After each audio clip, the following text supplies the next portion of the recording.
There's nothing wrong with preferring simplicity. There's nothing wrong with not wanting to analyze everything.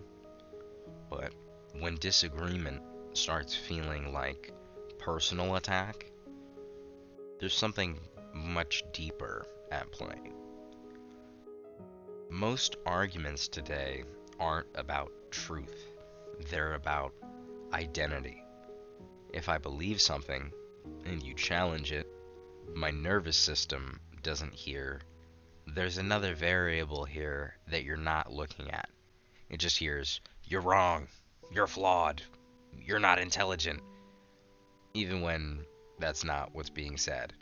Because for most people, beliefs aren't just positions, they're an extension of their own identity. See, we attach identity to political positions, cultural tastes, intellectual styles, and moral frameworks. And when someone critiques the idea, it feels like they're critiquing the person. And that isn't weakness, it's fusion and synthesis. The idea and the self are fused. And when they're fused, any pressure feels like a threat. At simpler processing levels, ideas are held tightly. They're anchors. Certainty feels stabilizing. As cognitive complexity continues to increase, people learn to hold ideas more loosely. And they could say, this is my current model, instead of, this is who I am. That sense of separation reduces defensiveness, but it takes practice. Without that sense of separation, debate feels like exposure. Online spaces reward certainty. Nuance does not spread as fast as conviction. And when identity gets performance based, beliefs are just branding. Now, disagreements, it's not just private comfort, it's public risk and brand management. So people don't defend arguments, they defend their persona. And persona protection often looks like dismissal.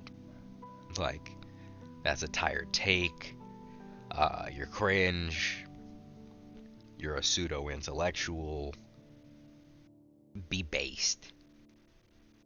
And not because the argument actually failed, but because engagement with the argument requires nuance and flexibility. Now, the ego has a shortcut. When something challenges your framework, minimize it, reduce it, mock it, reframe it as pretentious, and that restores internal balance instantly. What it doesn't do is increase clarity.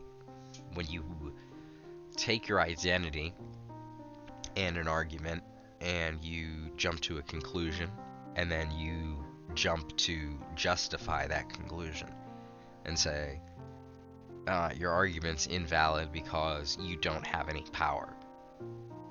And then someone with power makes the same argument, and you say, well, your argument's invalid because you're hypocritical, and you should give up your power if you're making that argument.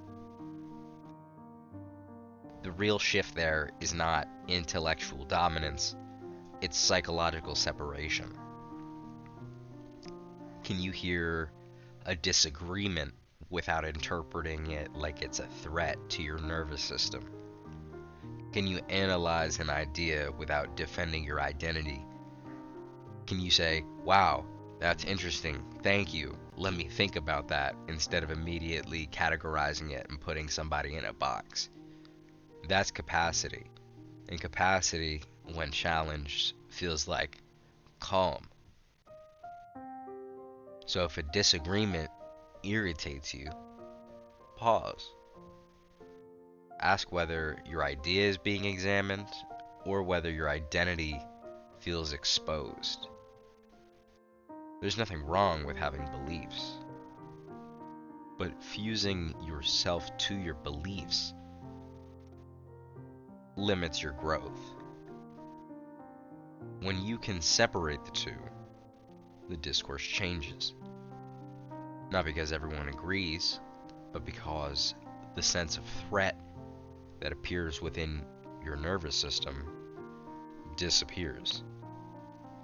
And when that threat somatically disappears, your sense of thinking expands and everything gets deeper. Thanks for checking out the video. If you would like the video, then like the video. If you would like to share, subscribe, I appreciate it. And until next time, I will see you later.